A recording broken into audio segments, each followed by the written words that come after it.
Bonjour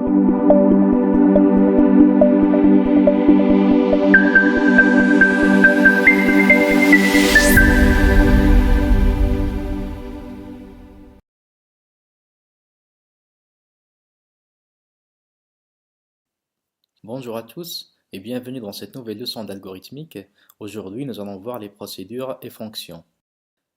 Dans les grands programmes, il y a souvent des bouts de code qui peuvent se répéter à plusieurs endroits. Si ces morceaux de code contiennent de nombreuses lignes, alors on peut les copier puis les coller aux endroits souhaités. Mais cette pratique révèle aussitôt ses limites et ne constitue pas une bonne solution pour un code durable et facilement maintenable. Pour mieux comprendre le principe, imaginons que l'on veut créer un algorithme qui demande à l'utilisateur de saisir ses informations personnelles, comme le nom, le prénom, l'adresse, etc. Après chaque information saisie, on souhaite tracer une ligne faite par un nombre défini de caractères soulignés. On dira par exemple que l'on veut afficher 20 caractères soulignés à chaque fois. On peut donc imaginer notre algorithme comme ceci. Bien évidemment, il aurait été plus facile d'écrire une chaîne qui contient 20 caractères soulignés au lieu d'utiliser une boucle pour. Mais l'utilité de la boucle sera dévoilée un peu plus loin dans cette vidéo. De toute façon, vous avez certainement remarqué que le code de la boucle pour a été répété à l'identique 3 fois dans l'algorithme. Avec un copier-coller, ça sera un jeu d'enfant et on ne sentira pas trop la redondance lors de la saisie. Mais imaginez un instant que l'on souhaite afficher cette ligne une dizaine de fois, voire plus. Dans ce cas, la redondance sera plus perceptible. En fait, le problème ne réside pas dans la redondance en soi, bien que celle-ci rend le code un peu plus moche. Mais le plus grand problème, c'est que le jour où vous déciderez de modifier la forme de la ligne en agissant sur le nombre de caractères ou sur la valeur de ceux-ci, alors là, il faudra passer en revue tous ces blocs de code que vous avez répétés un peu partout afin de les modifier un à un. Figurez-vous que le code redondant dans notre exemple est trop petit. S'il contenait des dizaines, voire des centaines de lignes, alors là, ça sera toute une autre histoire.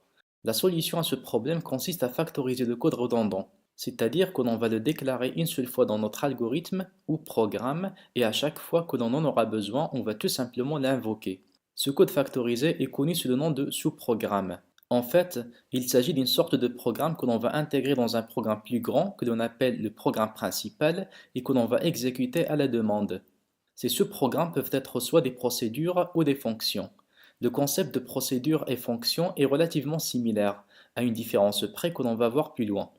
Donc, pour notre exemple, nous allons créer un sous-programme qui dans ce cas sera une procédure. Quand je dis sous-programme, alors il a la même ossature qu'un programme ordinaire, c'est-à-dire qu'il a un nom, un bloc pour déclarer les variables et un corps délimité par des buts F1 comme ceci. Le mot-clé procédure indique qu'il s'agit d'une procédure et non pas d'une fonction. Le nom de la procédure doit respecter les mêmes règles que pour les noms de variables. Concernant les parenthèses situées juste après, nous allons voir leur utilité un peu plus loin. Le bloc variable permet de déclarer toutes les variables que l'on invoquera dans la procédure courante. Ils peuvent être des variables scalaires ou des tableaux. Notez que l'ensemble des variables déclarées dans une procédure sont dites variables locales, c'est-à-dire qu'elles sont prises en compte localement au sein de la procédure courante. Donc si on veut y accéder de l'extérieur de celle-ci, alors elles seront comme inexistantes. Notez qu'il existe aussi ce que l'on appelle des variables globales, c'est-à-dire qu'elles sont reconnues partout dans le programme, y compris à l'intérieur des procédures qui y sont déclarées. Le fait qu'une variable soit locale ou globale est connu en programmation par le terme portée de la variable. Et cette portée est gérée différemment d'un langage de programmation à un autre. Et pour faire simple, on va considérer que les variables déclarées dans nos procédures sont locales. À titre d'exemple, la procédure qui permet de dessiner la ligne de tout à l'heure sera déclarée de cette manière. Maintenant, afin d'exécuter cette procédure et afficher ainsi la ligne, nous allons simplement l'invoquer en déclarant son nom comme ceci. On dit alors qu'on a appelé la procédure. Celle-ci sera exécutée au moment de l'appel et affichera à l'écran nos 20 caractères soulignés. En algorithmique, on préfère souvent déclarer nos procédures entre la déclaration du nom de l'algorithme et le bloc consacré aux variables de celui-ci. Donc, notre algorithme qui permet à l'utilisateur de saisir ses informations personnelles sera fait de cette manière. Vous avez donc remarqué comment nous avons factorisé le code qui permet de tracer notre ligne dans une seule et unique procédure que l'on a appelée 3 fois dans le corps de l'algorithme.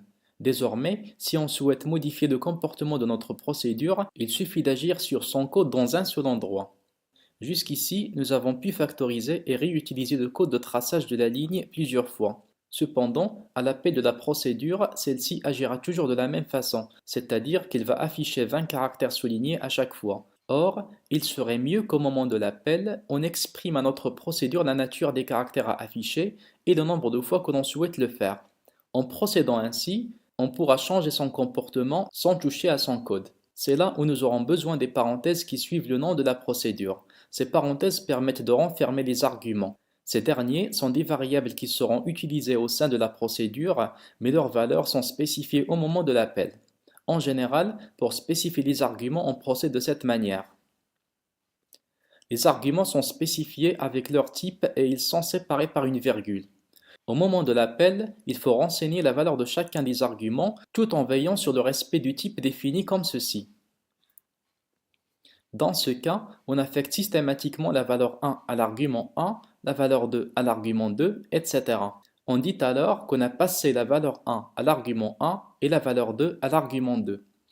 On réécrit maintenant notre algorithme de cette manière. Lors du premier appel, l'argument NBR vaut 20 et l'argument car vaut souligné. Dans la procédure, on remplace ces deux arguments par leur valeur et on exécute le traitement. On affiche donc 20 caractères soulignés.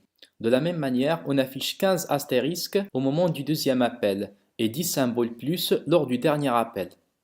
Vous avez donc vu qu'on a rendu notre procédure plus maniable, on a d'autant d'arguments. Elle peut donc agir différemment selon les valeurs qui sont passées à ceux-ci.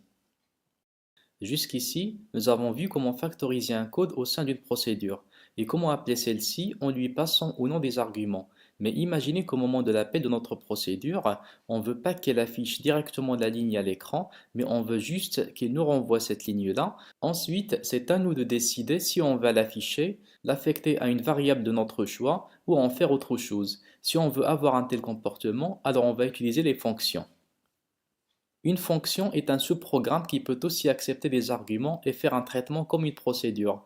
Mais à la différence de celle-ci, la fonction ne renvoie un résultat. Dans le jargon de la programmation, on dit qu'elle retourne un résultat. En général, on représente une fonction de cette manière.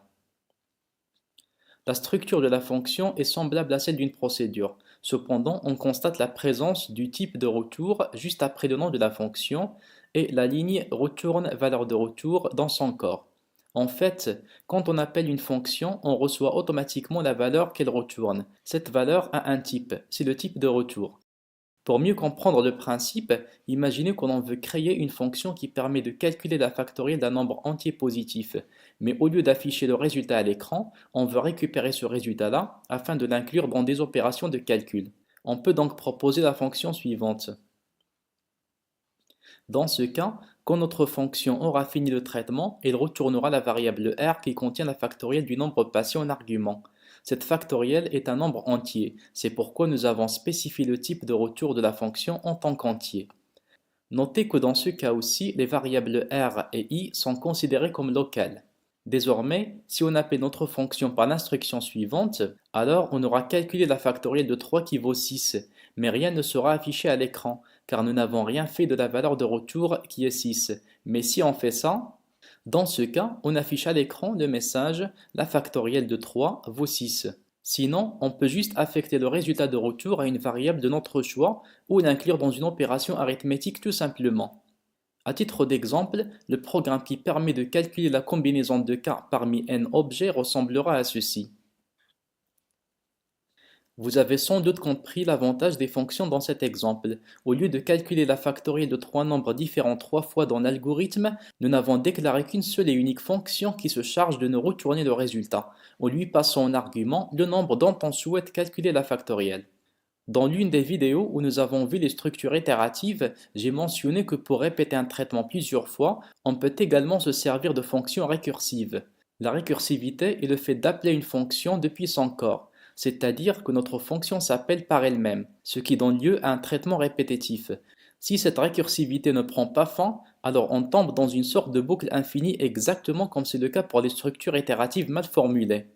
À titre d'exemple, la fonction qui permet de calculer la factorielle peut être exprimée ainsi. Notez qu'une fonction prend fin si elle retourne quelque chose. Dans ce cas, tant que NBR ne vaut pas 0, alors la fonction retourne le nombre multiplié par la factorielle de ce même nombre moins 1.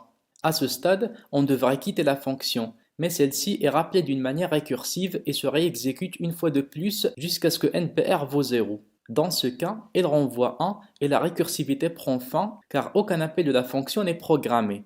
À la fin, on aura calculé NBR fois NBR-1 fois NBR-2 jusqu'à fois 1. J'espère que cette leçon vous a plu, merci pour votre attention et à la vidéo prochaine.